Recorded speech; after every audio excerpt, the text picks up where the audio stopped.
இப்போ ரூ. 20,000 வாங்குற அளவுக்குலாம் வந்துட்டாங்க. சரி இப்போ இது வந்து இந்த ரூ. 30,000 ரூ. 40,000ன்னு சொன்னோம்னா, இப்போ ரீசென்ட்டா ட்ரெண்டிங் அப்படின்ற ஒரு விஷயம் தான். அந்த ட்ரெண்டிங் வந்து என்னன்னு பார்த்தீங்கன்னா, இன்ஸ்டா தான். முக்கியமா வந்து Instagramல நம்ம ஃபேன்ஸ் தான் ட்ரெண்டிங் பண்ணி விடுறாங்க. அப்படின்னும்போது, அந்த மாதிரி புதுசா வரவங்களுக்கு அப்படிதான் சேலரி வந்து அதிகமாகுது. இப்போ அவங்களுக்கு நம்ம என்ன சொல்றோம்னா, ரசிகர்கள் இல்லாம கலைஞர்கள் இல்ல. நம்மள வெளி காமிக்கிறதே ரசிகர்கள் தான். அப்ப அப்படிப்பட்ட ஒரு ரசிகர்களுக்கு நம்ம இவ்ளோ சேலரி வாங்குறோம்.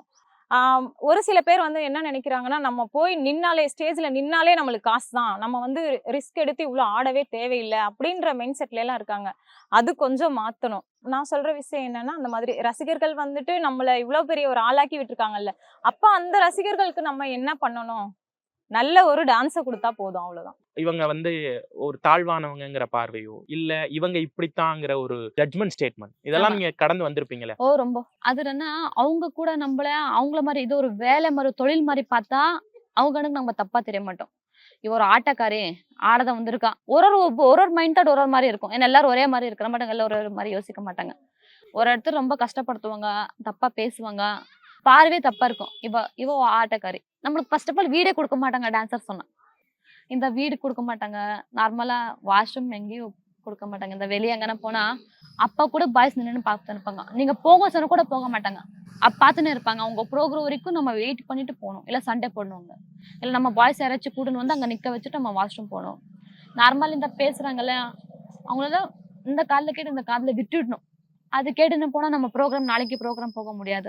அதே தான். ஒரு ஒரு குறை நாளைக்கு போயிட்டோம். முடிச்சு 3 ஹவர், 4 ஹவர் முடிச்சுட்டு நம்ம போயிடுவோம்.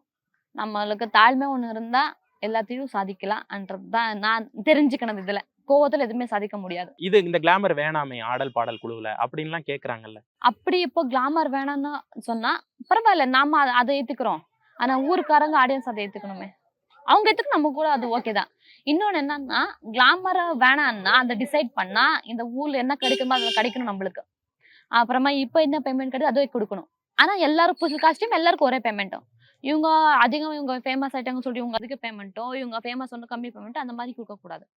கிளாமர் ஆடியன்ஸ் ஏத்துக்க ஃபுல் காஸ்டியூம் ஆடியன்ஸ் ஏத்துக்கிற மாரி இருந்தா, நம்மளுக்கும் ஓகே தான். நம்ம கிளாமரே பண்ணணும்னு சொல்லிட்டு இல்ல. நம்மளுக்கு என்ன குடுக்குறாங்களோ அத பண்ணிட்டு நம்ம போறோம் அவ்வளவுதான். கஷ்டத்துக்காக தான் வந்திருக்கோம். கஷ்டத்துக்காக தான் சம்பாரிக்கிறோம், போறோம். 99% யாருமே அவங்க சுயநலத்துக்காக சம்பாரிக்க வரல. அவங்க கஷ்டத்துக்காக தான். அதுக்காக அவங்க என்ன குடுத்து ஓனர் என்ன சொன்னாலும் அத பண்ணிட்டு நம்ம போறது தான். வீட்ல அப்பா, அம்மா அதாவது குளோஸ் ரிலேட்டிவ் உங்களுடைய வீட்லயே உங்கள வந்து இத ஏத்துக்கல அப்படிங்கிறது வந்து ஒரு பெண்ணா ரொம்ப கஷ்டம் இல்லையா? ரொம்ப ரொம்ப கஷ்டம். என் ஸ்கூல் ஃப்ரெண்ட்ஸே என்ன இதுவரைக்கும் ஏத்துக்கல. பார்த்தா, "ஐயோ! நீயா?